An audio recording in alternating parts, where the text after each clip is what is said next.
Not happy with his race car even after those changes on that last stop. Says it takes off great, then it gets bad loose when I want to get back to the gas. And in fact, it was tenuous enough that he said if Junior wants by early on in this run, I'll let him go. And that's how he's running right now. Alan. And the other side of that story, Jeff Gordon spotter told Dale Jr. spotter Steve Neal that, hey, the 24 car says he wants to lead, but he knows you're faster, so if you get clear of the lap traffic, he'll let you go. And Dale Jr. came on his radio and he kind of chuckled and he said, well, I want to lead too. Well, Dale Jr. needs a lead. He needs to get everything he can. Jeff Gordon's already locked in the chase for the championship. And the 8 car's got nothing to lose. If I was him, I wouldn't be putting up with that right now. The only problem is Casey Kane's driven away from these guys by about 1.3 seconds while they were back there racing each other. There's the 9 car of Casey Kane. Spoke with Ray Evernham, who's now the co-owner of Gillette Evernham Motorsports yesterday as he was coming into he said, the problem we have this year, we either qualify real well and run terribly, or we qualify horribly and run pretty well. We can't ever get it together. Now, we got a car on the pole here. The question is, can we finally dial it in and follow up a good qualifying run? It looks like they've done that. They've been able to keep this car up front all night long. They won the Busch race last night. One thing that tells me is probably that some of the problems they're having are aerodynamic problems instead of mechanical issues, because this racetrack is more about the mechanical part of the car, the springs, the shocks, and all that stuff.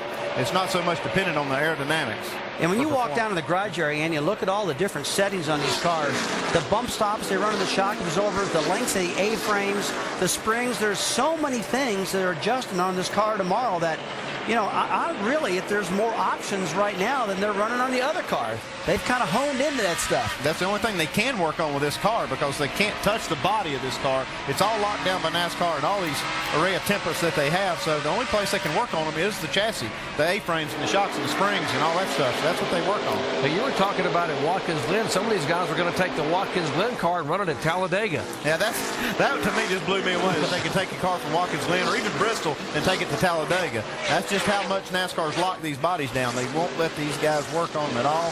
So a car that runs good here at Bristol runs just as good at Talladega. And that's what NASCAR's goal was, to try to save money. Instead of running 15 or 16 cars, these guys can maybe run this series in 8 cars now with these new rules.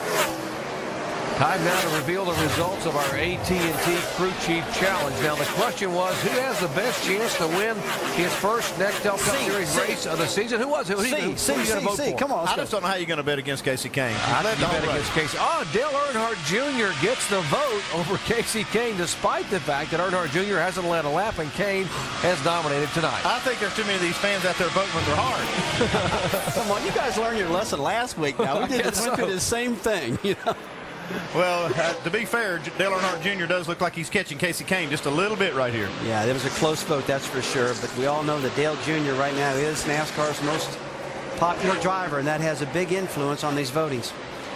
Earnhardt Jr. again just has tonight, next week at California and Richmond to find a way to get his car in the top 12. He came into tonight 163 points back. He needs to get to the front and lead a lap to get those 5 bonus points. Well, right now he's 147 points behind, so he's picked up a little bit. 250 laps in, and it's Carl Edwards running third, trying to get win number 1. Dale Earnhardt Jr. making a charge from 17th spot, but the guy they've been chasing all night long is Casey Kane on the high banks at Bristol. Our NASCAR Nextel Cup action at Bristol is being presented by Pennzoil. Not just oil, Pennzoil. By Office Depot, official office supplier of NASCAR. By Ford, bold moves, they happen every day. And by Sprint, featuring NASCAR Nextel Cup Series updates at Sprint Speed.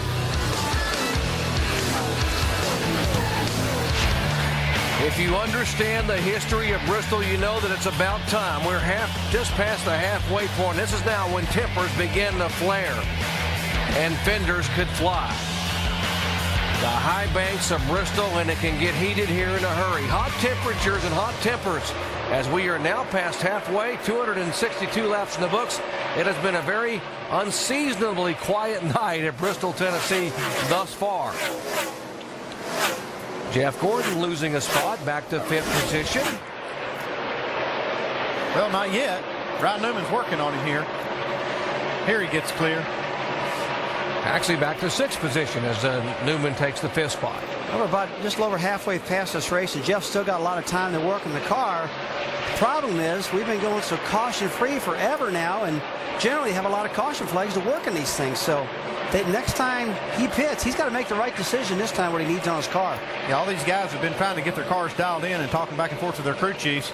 We've been watching this 12 car, and he's been trying to make a few changes on it. If you got more down there, Dave? Yeah, guys, on the 12th car, Brian Newman, you were talking about it earlier. They need to run very well. They need to get themselves into the chase for the Nextel Cup. They can't finish like they've averaged here. His average finished 21st. And talking to crew chief Mike Nelson earlier today, I asked him, you know, Pat Trice's got a lot of good pub for helping that 2 car. Any of that translating over to you? He said Pat has helped this Penske program a lot. In both cases, we do share a lot of information, and the 2 car success has helped us as well. Example again tonight, Newman running fast. And both of these cars are in the top 5 right now, so that information is definitely making its way across the teammate. Wendy, you know team morale is everything in the world. And last week I took a tour of the Penske facility. Hadn't been there like 6 months, and the attitude in that facility was sky high with Pat Trice and me in there. Every room I went in, they kept saying how Pat has brought the attitude and the comfort back, and all the employees. They love working there now with Pat around. It's all about chemistry. Here we got Clint Boyer chasing down Jeff Gordon in this 24 car. That is for the 6th position. Clint Boyer trying to follow up on his career best finish of 8th back in the spring here. And don't look now, but the 43 car of Bobby Labonte is coming in a hurry. The King Richard Petty's car. So successful at Bristol over the years with the King aboard. Now is Bobby Labonte, and he's trying to reel these guys in that are running in 6th and 7th. Bobby's car's been strong all night long. He lost a couple of spots on pit road on that last pit stop under caution, and these guys are trying to work their way back up, but his car's strong. Now the 18 car, J.J. Yeley, he's really on the move. He's went from 40th all the way up to 11th position right now after an early incident today. And he's got a good handling car, and little damage on the right rear quarter panel, but nothing that's really going to affect that car. Good run for him so far. J.J. Yeley trying to drive and see what's going to happen for 2008. Remember, he's being relieved of this ride because Kyle Busch is going over to drive for Joe Gibbs Racing, and J.J. is a free agent right now in the NASCAR Nextel Cup Series. Is it just me, or does it seem like these guys drive a little bit harder when they're looking for a job, Rusty? Well, generally, you know, if they're looking for a job, Andy, they drive a little harder, or else they just start wrecking because they're driving too hard. Dave, what's going on down there, buddy? Well, Rusty, talking with crew chief Steve Addington earlier today, I said, I know JJ's leaving. What about you and the team? He said, oh, we are the team for the future with Kyle Busch.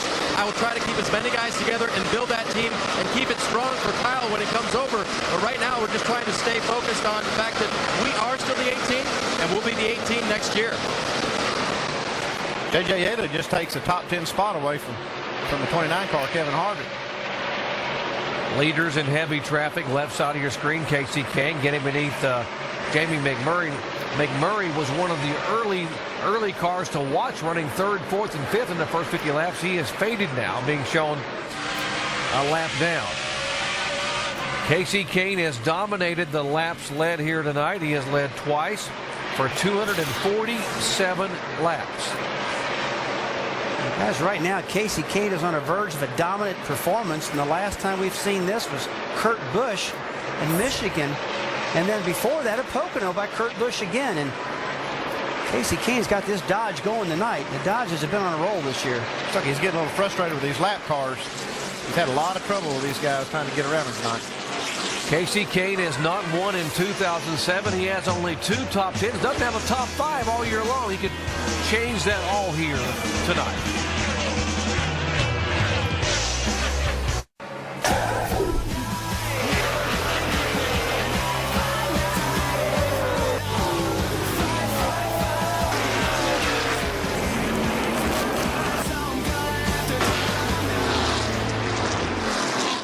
The sights and sounds of the night thus far here on the high banks at Bristol, Tennessee. 287 laps are in the books. NASCAR Nextel Cup coverage presented by Pennzoil.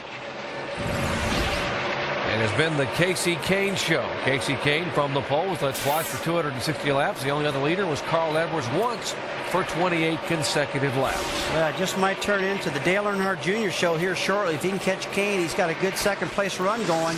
But Carl Edwards is moving up in the 3rd position and not letting Junior get away from him whatsoever. Now, these guys are fighting by some of these lap cars.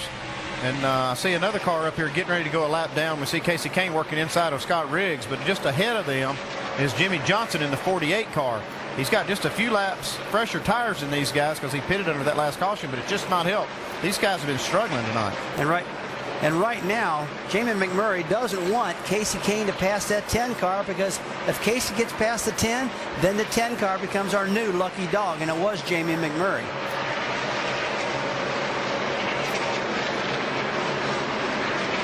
Casey Kane, who had led just 66 laps in the first 23 races of 2007. Look how many he's led tonight. 262 in that Dodge for Gillette Evernham Motorsports, and Carl Edwards, the other leader here. If you look at our forward lap leader at Billboard.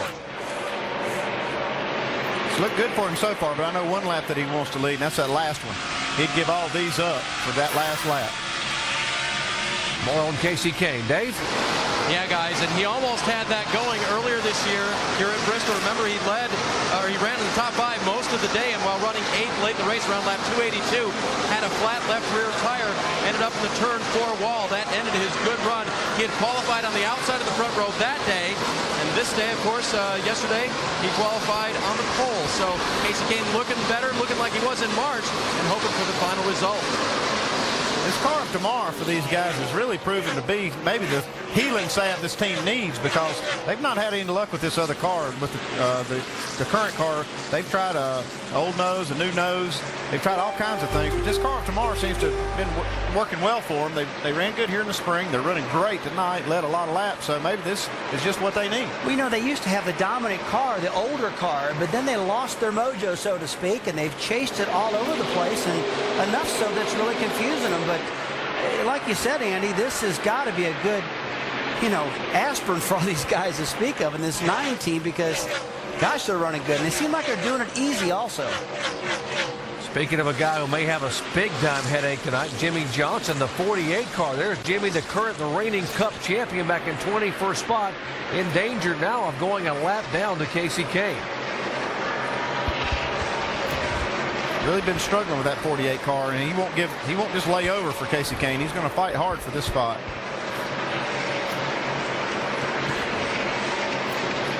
Kane the leader, Earnhardt Jr. in 2nd spot, Edwards is 3rd, Kurt Busch in the 2 car, coming off that big win at Michigan in the rain-delayed Michigan race last Tuesday, now being shown back in 4th position.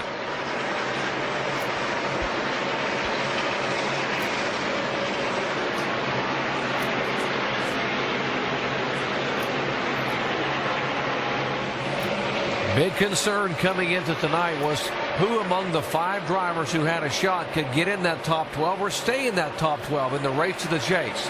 The 2 car, winning 2 of the last 3, was holding on to that 12th position.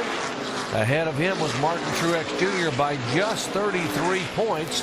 And Truex Jr., who had a lug nut issue early in the race, had to come back on the pit road in the 1 car, now being shown there in 11th position. Well, Jerry, Truex and Kurt Busch are just flopping back and forth as this race goes on, from the 11th position to the 12th position, so nobody's running away from each other at all. And you know that Truex is being told where he's at in the point standings right now, probably by his crew chief, and he's driving his brains out. Mike, what's going on down there? Well, actually, Rusty, what he's being told is to be real patient right now. Kevin Mannion keep coming on the radio, reminding him how many more laps there are. As for what Martin Truex is saying in return, radio silence. Hasn't really said anything all race. Very content with his car and very focused, trying to get back to the front after restarting 26th.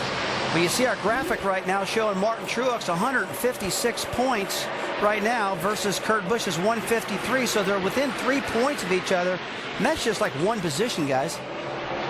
This 1 car's been solid all night. He's sitting here in 11th spot. He doesn't really need to worry about anything or trying to make anything happen. He just needs, just like his crew chief just told him, just be cool here and just make laps. Don't do anything to beat yourself. One of the cars we've been watching early on, or most of the night, is the 16 car of Greg Biffle. Brad? Yeah, I spoke with Greg earlier today and sat down and talked with him, and I asked him about the struggle at the beginning of the season and the causes for that struggle. You know, was it the breakup of he and Doug Rickert from last year, they had a lot of success, or was it he had a hard crash early in the season in testing in Las Vegas? Did that take a little bit out of him? And he said absolutely not. It's none of those things. What has happened to him is they've gone back to some old setups and they've shortened the spindles. He's got the short spindles back on the race car. And let's go down to the Dish Tech Center and see if Tim Brewer, our crew chief, can give us a little more insight on what Greg's talking about. Thanks, Brad. What we're doing to show you here, folks, is a pretty sophisticated process, but what it's about driver preference. When they're talking about the spindle, you're talking about the height between the lower ball joint and the upper ball joint. We can standardize these things by a measurement that comes from the manufacturer, but what we